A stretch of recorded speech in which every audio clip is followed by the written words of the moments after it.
Hello guys, welcome back to our channel. So today we'll be seeing the preview of CSK versus SRH. So Mr. Sriram, your thoughts? ஃபார்ம்லாம் சொல்ல முடியாது. ஒரு மொமெண்டம்ல வராங்க. CSK 2 win, எஸ்ஆர்ஹெச்சும் ஒரு ஒரு நல்ல win கூட சொல்லலாம். ஏன்னா, ஒரு ஆப்போனன்ட்ட வந்து ஒரு மாரி கிரஷ் பண்ணிட்டு தான் வந்திருக்காங்க. தோ அ எஸ்ஆர்ஹெச் ஐ மீன் ஆர்ஆர் வந்து 160 அடிச்சா கூட 9 ஃபார் 5ன்றது ஒரு பெரிய இது. அத விட அவங்களுக்கு பெரிய பெரிய பூஸ்ட் வந்து அவங்களுக்கு கிடைச்சிருக்கிற ஒரு 2 சூப்பர்ன்னு சொல்லக்கூடாது. ஒரு அன்னோன் ஜெம்ஸ்ன்னு சொல்லலாம். யாருக்கும் தெரியாத ஜெம்ஸ். ஏன்னா இப்பதான் ஃபர்ஸ்ட் மேட்ச்ல விளையாடிருக்காங்க. அவங்கள ரீட் பண்றதுக்கு இன்னும் சில நாள் ஆகும் கண்டிப்பா மத்த டீம்ஸுக்கும். ஸோ பெருசா அவங்களோட வீடியோஸும் கிடையாது. அதுவும் இல்லாம எக்ஸ்ட்ராடினரி பெர்ஃபார்மன்ஸ் 2 டெபுட்டன்ட்ஸ்டும். 2 பேருமே 4 பண்றது சூப்பரான இது. அதுல ஒருத்தர் நல்லா இன்ஸ்விங் பண்றாரு. அந்த சகிப் ஹுசைன் இன்ஸ்விங் பண்றாரு. அதே மாதிரி அவரோட அந்த ஸ்லோ பால் எனக்கு ரொம்ப பிடிச்சிருந்துச்சு. நல்லா அதை டிசைவ் பண்ணி இவரு அவுட் ஆனாரு. யார் ரைட் ஹேண்டர் யார் ஞாபகம் இல்லை. நல்லா ஸ்லோ கட்டர்லாம் போடுறாரு. Donovan Ferreira. ஃபெரேரான்னு நினைக்கிறேன். கரெக்ட். ஸோ அதனால நல்ல இதாக தான் இருக்கும். அது மூலம் உங்களுக்கு அது பிச்சு சூட் ஆகுது. ஸோ 2 பேருமே ஒரு சிஎஸ்கே அந்த அதர் ஹேண்ட் வந்து நல்ல வின்ல தான் வராங்க. பட் கேகேஆர் நம்ம பெருசா அதை இது பண்ற அளவுக்கு இல்லை. கேகேஆர் ரொம்ப இதுவாக தான் இருந்தாங்க. பட் அதுலயும் நம்ம கிட்டயும் நிறைய ஒரு பெர்ஃபெக்டான கேம் ஆடிட்டோம்னா கண்டிப்பா கிடையவே கிடையாது. 2 பேருமே பெர்ஃபெக்டான கேம் கிடையாது. ஃபீல்டிங்லேயே நிறைய சொதப்பல்லாம் இருந்தது. ஸோ இவங்களோட எனக்கு தெரிஞ்சு சன்ரைசர்ஸ் வின்னா ஒரு கம்ஃபர்டபுளான வின் நான் சொல்லுவேன். எல்லா ஏரியாலையும் பேட்டிங் பவுலிங் ஃபீல்டிங் எல்லாமே பெர்ஃபெக்டான ஒரு வின் சொல்லுவேன். சிஎஸ்கேவோட 2 வின்னுமே ஒரு வின் பண்ணிட்டாங்க. பட் ஒரு பெர்ஃபெக்டான இது கிடையாது. So I feel upper hand with SRH for now. So Sriram சொன்னதுனால நான் அந்த போன மேட்ச் பர்ஃபார்மன்ஸ் பத்தி போல. ஆனா நான் நினைக்கிறேன் இந்த 2 டீமும் இப்ப கரெக்டா பேலன்ஸ்ல இருக்காங்க இந்த டோர்னமெண்ட்ல. 5 கேம்ஸ்ல 2 ஜெயிச்சு 3 தோத்துருக்காங்க. 2 பேரும் கான்ஃபிடன்ஸ் லெவலும் சேமா தான் இருக்கு. ஏன்னா எஸ்ஆர்எச் வந்து கேகேஆரோட ஜெயிச்சாங்க, திருப்பி ஒரு 2 மேட்ச் கொட்டிக்கிட்டாங்க, அப்புறம் லாஸ்ட் மேட்ச் கன்வின்சிங்கா ஜெயிச்சாங்க. CSK 2 match on the bounce ஜெயிச்சதுனால I feel their confidence level and their energy will be the same. So இந்த மேட்ச் ரொம்ப குரூஷியலா இருக்கும். எந்த டீம் வந்து அடுத்த லெவலுக்கு போகுதுன்னு. இந்த மாதிரி தோக்கிற டீமுக்கு வந்து கண்டிப்பா ஒரு ஒரு டவுன் போன மாதிரி தான் நான் சொல்லுவேன். ஏன்னா இது ரொம்ப குரூஷியல் மேட்ச். ஏன்னா நம்ம ஃபர்ஸ்ட் ஹாஃப்க்கு ரொம்ப க்ளோஸா வந்துட்டோம். 6th கேம் 2 டீமுக்கும். ஸோ இது ரொம்ப முக்கியமான மேட்ச் நான் நினைக்கிறேன். So mister Sriram, who will replace Khaleel and any more changes? Khaleel new ball bowler தான் இப்போ ரோல் இருக்கு. ஸோ முகேஷ் சௌத்ரி நம்ம ஆல்ரெடி பார்த்துருக்கோம், டெசிக்னேட்டட் பேசர். அதே மாதிரி ராமகிருஷ்ண கோஷோட நேமும் இருக்கு. பட் ராமகிருஷ்ண கோஷ் நியூ பால்ல போட்டிருக்காரா இல்லைன்னு எனக்கு தெரியல. பெருசா ஸ்டாட்ஸும் கிடையாது. நம்ம ஏன்னா அவர் வந்து மகாராஷ்டிராவுக்கு நியூ பால் எல்லாம் போடுறது கிடையாது. மிட் ஓவர்ல தான் போடுறாரு. பட் 140 அதுல போடுறாரு. பட் முகேஷ் நமக்கு நல்லா தெரியும், நியூ பால் பவுலர். ஒரு ஸ்விங் இருந்துச்சுன்னா அதை நல்லா எக்ஸ்ட்ராக்ட் பண்ணுவாரு. பட் அவர் என்ன ஃபார்ம்ல இருக்காருன்றது சிஎஸ்கே மேனேஜ்மெண்ட்டுக்கு தான் தெரியும், 2 பேரும் என்ன ஃபார்ம்ல இருக்காங்கன்னு சொல்லிட்டு. ஸோ என்னோட ஃபர்ஸ்ட் சாய்ஸ் வந்து முகேஷ் தான். ஸோ நான் என்ன நினைக்கிறேன்னா, எந்த ஆப்ஷனா இருந்தாலும் சிஎஸ்கே முகேஷோட தான் போறாங்க. ஏன்னா கண்டிப்பா போன மேட்ச் சுனில் இருந்ததுனாலே கொடுக்கல அகில் ஹுசேனுக்கு நியூ பால். இனி 3 லெஃப்ட் ஹேண்டர் இருக்காங்க, எப்படி கொடுப்பாங்கன்னு தெரியல எனக்கு. ஆனா அகில் ஹுசேன் மிடில் ஓவர்ஸ்லயும் நல்லா போட்டாரு. So that's good sign. அதனால கொஞ்சம் மெதுவாகவும் காத்துல பால நிக்க வைக்க முடியுது. ஸோ அது ஒரு குட் சைன் நான் சொல்லுவேன். எப்படினாலும் ஸ்பின்னர் கொடுத்துதான் அவனு. 2 பேருமே லெஃப்ட் தான். இல்ல 3 பேரு. ஸோ டாப் 3 லெஃப்ட் தான். ஸ்பின்னர் 2 பேருமே லெஃப்ட்ன்றா. Yes yes yes. சோ நாளைக்கு வந்து அன்ஷுல் கம்போஸ் மட்டும் தான் இருக்காரு. ஆனா இந்த சீசன் அவரு ப்ராமினென்ட்லி டெத்ல தான் நல்லா போட்டிருக்காரு. அப்புறம் நம்ம 100 அஹமது கண்டிப்பா பார்வையில போட முடியாது. ஏன்னா அவரு மிடில் ஓவர்ஸ்ல நல்லாவே போடுறாரு. அப்புறம் ஒரு கண்டிப்பா மிடில்ல வேணும். ஓவர்டன் குர்ஜப்னீத் சிங் நாளைக்கு கண்டிப்பா ஒருத்தர் வந்து நியூ பால், இந்த 2ல ஒருத்தர் நியூ பால் போட்டே ஆகணும். நியூ பால் இல்ல ஒரு 5th ஓவர் 4th ஓவர் அந்த மாதிரி போட்டே ஆகணும். வந்து குர்ஜப்னீத் சிங் தான் நான் போவேன். ஏன்னா ஓவர்டன் வந்து ஒரு அவருக்கு கொஞ்சம் ஃபீல்டர்ஸ் வெளியில வேணும். ஏன்னா நீங்க ஷார்டர் லென்ஸ் போட போது உங்களுக்கு டீப் தேர்ட் டீப் பாயிண்ட் வேணும். உங்களுக்கு கண்டிப்பா டீப் ஸ்கொயர் டீப் ஃபைன் ஏன்னா உங்களுக்கு வேணும். அப்பதான் உங்களுக்கு ப்ரொடெக்ஷன் இருக்கும். அவராலையும் ஃபுல்லா போட முடியும் ஒரு 140 145ல. ஆனா நாளைக்கு கண்டிப்பா அகில் ஹுசைன் நியூ பால் கொடுத்தாங்க, லெஃப்ட் ஹேண்டரா பார்க்க கூடாது. ஆமா, பட் ஒரு கண்டிப்பா ஒரு ஹியூஜ் ப்ளோ தான் சிஎஸ்கேக்கு. கலில் வந்து லாஸ்ட் சீசன்ல இருந்து சோஃபார் இந்த சீசன் வந்து நம்ம சொல்லலாம் ஒரு 4-5 மேட்சஸ் வந்து பெருசா பண்ணலனா கூட நிறைய டாட் பால்ஸ் போடுவார். மேபி ஒரு சில லூஸ் பாலும் போடுவார், நிறைய டாட் பால்ஸ். லாஸ்ட் மேட்ச் அவருக்கு நல்லா ஒரு மாதிரி ஃபார்ம் எடுக்கிற மாதிரி இருந்தாரு. பட் ஒரு அன்பார்ச்சுனேட் தான். So I don't think any changes in SRH. Do you agree? No. Yeah, agree. So mister Sriram, conditions பார்த்தோன்னா கண்டிப்பா ஹைதராபாத்ல வந்து பவர் பிளேல கண்டிப்பா விக்கெட்ஸ் எடுத்தாங்க. பவர் பிளே தான் குரூசியல். பவர் பிளே தான் கேமை டிஃபைன் பண்ணும். எந்த டீம் பேட்டிங் பெட்டர் ஆடுதோ பவர் பிளேல they will win the match. நான் பேட்டிங் பெட்டர் என்ன சொல்றேன்னா, உங்களுக்கு கண்டிப்பா ஒரு 65 to 70 ரன்ஸ் வேணும். ஆனா ஒரு 2 விக்கெட்ஸ் மேல போக கூடாது. ஏன்னா போன மேட்ச் நம்ம பார்த்தோம், ஆர்ஆர் கொட்டிக்கிட்டாங்க பவர் பிளேல. அதுக்கப்புறம் அவங்க ஜஸ்ட் கேச்சிங் அப் கேம் தான் ஆட முடிஞ்சிச்சு. ஹைதராபாத் விக்கெட் விட்டாங்க. ஆனா அதுக்கப்புறம் இஷான் கிஷன் வந்து கொஞ்சம் கேம் எடுத்துட்டு போனாரு. பவர் பிளேல விக்கெட்ஸ் விட ஒரு 2 விக்கெட்ஸ் தான் போச்சுன்னு நான் நினைக்கிறேன். ஸோ அவங்க எஸ்ஆர் ஜெயிச்சதுனால I think power play will be crucial. Power play பார்த்தோம்னா அங்க பிரஃபுல் ஹிங்கே அண்ட் ஷக்கீப் ஹுசேன் தான் கண்டிப்பா போடுவாங்க. ஹர்ஷ்தூபே போட மாட்டாரு நியூ பால் இந்த மேட்ச். ஏன்னா போன மேட்ச் நல்லா போட்டாங்க 2 பேர். ஸோ பிரஃபுல் ஹிங்கே வந்து நான் ஒரு மேட்ச் வச்சு பெரிய போல்னு சொல்ல மாட்டேன், ஃப்ளூக்லயும் போட்டாருன்னு சொல்ல முடியாது நம்மளால. அவரு எக்ஸாக்டர் ஏதோ இருக்கு பிரஃபுல் ஹிங்கேட்ட. ஆனா சஞ்சு சாம்சன் எப்படி ஸ்விங்க கவுண்டர் பண்ண போறேன்னு தெரியல. ஏன்னா அவர் பாட்லெட்டுக்கு ஸ்ட்ரகிள் ஆனாரு, நாண்ட்ரே பார்க்கர் ஸ்ட்ரகிள் ஆனாரு. 2 பேர் ஸ்விங் போலர்ஸ். மாட்டிக்கிறாரு. அதுவும் மெயினா பிரஃபுல் இங்க ஸ்விங் வேற, வின் ஸ்விங்கர்ஸ் வேற போடுறாரு. ஸோ அவருக்கு ஸ்டம்ப் அட்டாக் பண்றது கொஞ்சம் ஈஸியா இருக்கும். சஞ்சு சாம்சன் எனக்கு இன்னமும் பிரஃபுல் இங்கே மைட் வின் தட் பேட்டில்னு தோணுது. கரெக்ட். ஆனா ஒரு 4 ஓவரை கடந்துட்டாங்கன்னா ஈஸியா போயிடும். 4 ஓவர் அட்லீஸ்ட் மினிமம் 3 ஓவர்ஸ் வந்து அட்லீஸ்ட் 24 நோலாஸ் இருந்தா கூட எனக்கு பரவாயில்ல, கேட்சப் பண்ணிக்கலாம்.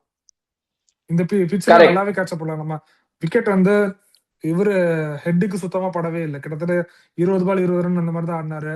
இவரு டக்கு. பட் பார்த்தாங்கன்னா ஸ்கோர் 210 போயிருச்சு. 210 270 சம்திங் போயிருச்சு. ஸோ ஈஸியா இந்த பிட்ச்ல கேட்சப் பண்ணிக்கலாம். சேப்பாக்கு மாதிரி அவ்வளவு கஷ்டமா இல்லை. அது சேப்பாக்கு ரீசெண்டா தான் கஷ்டமா இருந்த மாதிரி இருந்துச்சு லாஸ்ட் 2 மேட்ச். அந்த மாதிரி கஷ்டம் இல்லை, ஈஸியா அடிக்கலாம். ஸோ ஒரு 3-4 ஓவர்ஸ் இப்பதான் ருத்ராஜ் வந்து அந்த ஒரு 100 ஸ்ட்ரைக் ரேட்ல கொண்டு போய் கொஞ்சம் செட்டில் பண்ணிட்டு அவுட் ஆகிடணும். அதை நான் எதிர்பார்க்கிறேன். இப்ப போய் கண்டிப்பா அந்த மாதிரி பால் ஒன்ல அட்டாக் பண்ண நினைக்க கூடாது. கரெக்ட். நான் ஒரு 4 ஓவர்ஸ்னே சொல்லுவேன். 4 ஓவர்ஸ் 34 நோலாஸ் இருந்தாலே அவங்க கட் பண்ணிடுவாங்க 2 பேரையும். ஏன்னா 2 பேரையும் 3 ஆன் த த்ராட் கொடுக்க மாட்டாங்க.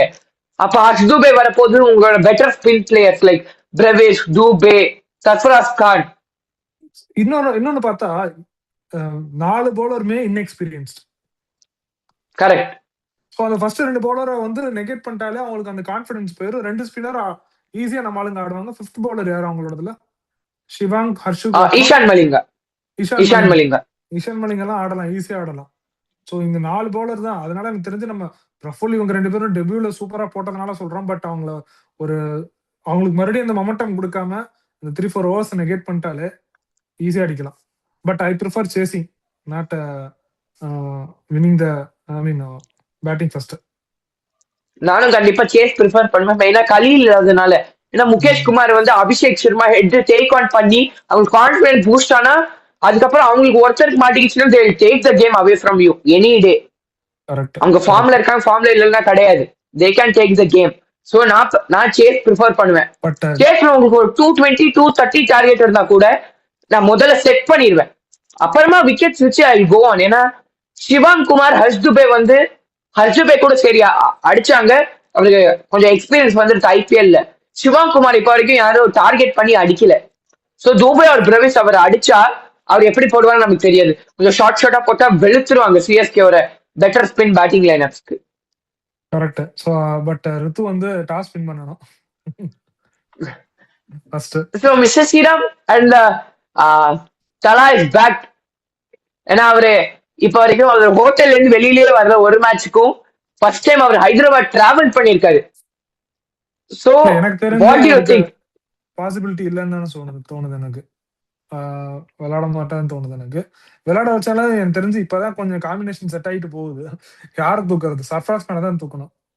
இல்லாட்டி ஒரே ஒரு விஷயம் பண்ணலாம். அதாவது அவங்க வந்து சேசிங் பண்றாங்கன்னா அவங்க நான் வச்சுப்பேன். சர்ஃப்ராஸ் கான் தோனி இம்பாக்ட் பிளேயர்ல வச்சுப்பேன். உங்களுக்கு கொஞ்சம் ஒரு 10 ஓவர்ஸ்க்குள்ள ஒரு 3-4 விக்கெட்ஸ் விழுந்துனா கண்டிப்பா சர்ஃப்ராஸ் அமைச்சிருப்பேன். ஒரு எண்டுக்கு ஒரு பிளாஸ்ட் வேணா தோனி இது மட்டும் தான் பண்ண முடியும், வேற சான்ஸ் கிடையாது. பிளேயிங் லெவல்ல தான் ஆடுவாரு, இம்பாக்டா ஆடுவாருன்னு எனக்கு தோணல. அப்ப அவர் விக்கெட் கீப்பிங் தான், அவர் விக்கெட் கீப்பிங் பண்ண முடியாது கண்டிப்பா. ஜஸ்ட் வந்து ஸ்ட்ரைட்டா பேட்டிங் வருவான்னு எனக்கு தோணல. சோ நானும் தான் தோனி இந்த மேட்ச் வெயிட் பண்ணுவேன் கண்டிப்பா. Correct. So, Mr. Sriram, your key players from each side. From CSK, I'll go with Brevis and Noor Ahmed.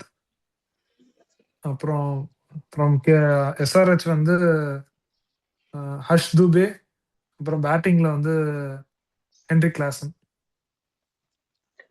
So நான் வந்து சிஎஸ்கேல வந்து I go for Ruturaj Gaikwad. ஏன்னா அவரு குட் பிளேயர் ஆஃப் ஸ்பின், இப்ப ஃபார்ம்ல இல்ல, ஆனா நாளைக்கு ஒரு இன்னிங்ஸ் போதும், ஒரு குவாலிட்டி பிளேயர் அவரு. ஸோ அவருக்கு ஒரு இன்னிங்ஸ் போதும். ஏன்னா அவர் இப்ப கம்ப்ளீட்லி அவுட் ஆஃப் சார்ட்ஸ் மாதிரி இருக்காரு. பேட்டிங் வந்து ஃபீல்டிங்ல அஃபெக்ட் பண்ணுது.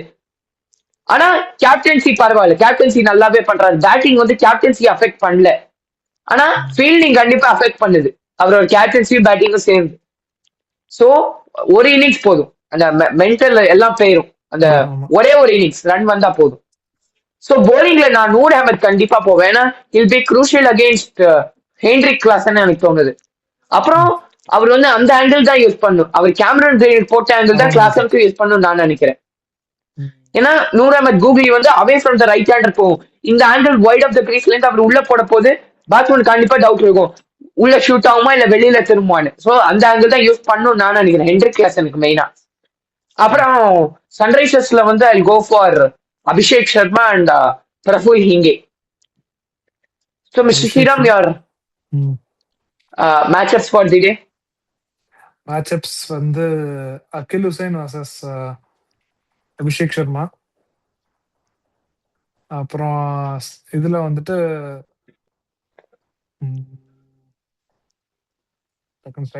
இங்கிலீஷ் சொல்லுங்க. ஸோ அதுல வந்து I go for Akeal Hosein versus கண்டிப்பா உங்களோட 3 லெஃப்ட் ஹேண்டட் பேட்டர்ஸ். அதுக்கப்புறம் இங்க வந்து I go for Shivang Kumar and Harsh Dubey versus Pravesh and Dubey. Okay, அதுவும் நல்ல matchup. Correct. I think I go for this and I feel இந்த மேட்சப்ல கண்டிப்பா பிரவேஷ் அண்ட் துபே ஜெயிப்பாங்கன்னு நான் நினைக்கிறேன். அகில் ஹுசைனோட மேட்சப் வந்து 50-50 எனக்கு. ஏன்னா அவருக்கு போலிங் கொடுப்பாருன்னு தெரியாது, ஏன்னா போலிங் கொடுத்தா அவருக்கு பேன வாய்ப்பு இருக்கு அகில் ஹுசைன். நம்ம எல்லாமே லெஃப்ட் தான் வச்சிருக்கோம். நம்ம பவுலிங் பார்த்தா முகேஷ் இருந்தாச்சுன்னா முகேஷ், குர்ஜப்னீத், அப்புறம் அகில் ஹுசைன் 3மே லெஃப்ட் தான். இல்லைன்னா ஓவர்டனா அப்புறம் இவர் மட்டும் தான் போடணும், அன்ஷுல் கம்போஸ் தான் போடணும், வேற வழியே கிடையாது. ஈவன் 100 வந்தாலுமே லெஃப்ட் தான். 4 லெஃப்ட் வேற வழியே இல்ல. நூறு அபோஸ் இன்கமிங் தான், ஏன்னா ஒரு மெயினா கூகுளி தானே அவரும் லெஃப்ட் ஹேண்டர் இன்கமிங் தான். நீங்க அப்படின்னா பார்த்தா ஒன்றும் பண்ண முடியாது. ஆனா எல்லா கேப்டன்ஸும் அப்படிதான் பாக்குறாங்க. அப்படி பார்த்தோன்னா இதுல வெஸ்ட் இண்டீஸ் அகைன்ஸ்ட் வேர்ல்டு கப்ல வந்து அகில் ஹுசைன் தான் Abhishek Sharma.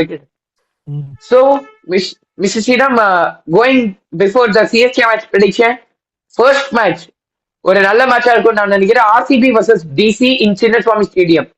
So what are your thoughts on that match? Just like a brief of 1 minute. So DC வந்து பேக் ஃபுட்ல இருக்காங்க.